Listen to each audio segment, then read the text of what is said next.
raji kini ithak manaya son kini lanang mumang tapi nang kacilon sampai kewang son.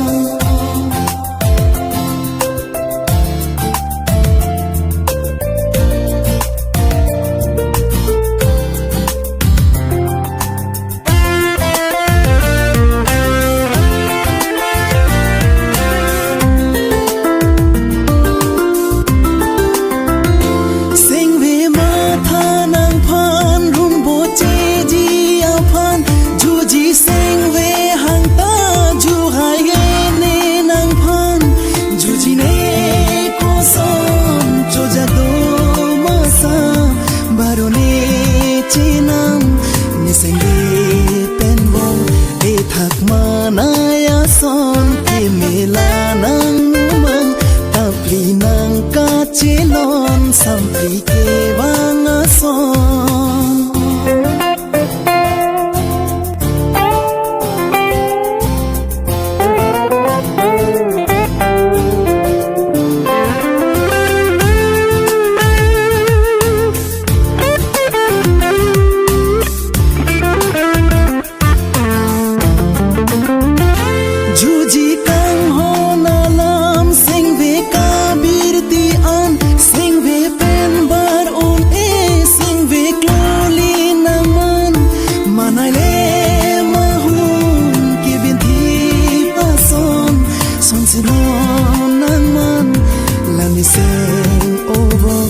Ithak manaya son kini lanang mumang tapi nang kacilon sampai kewang son.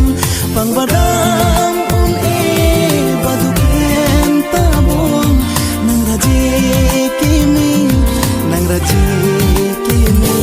ithak manaya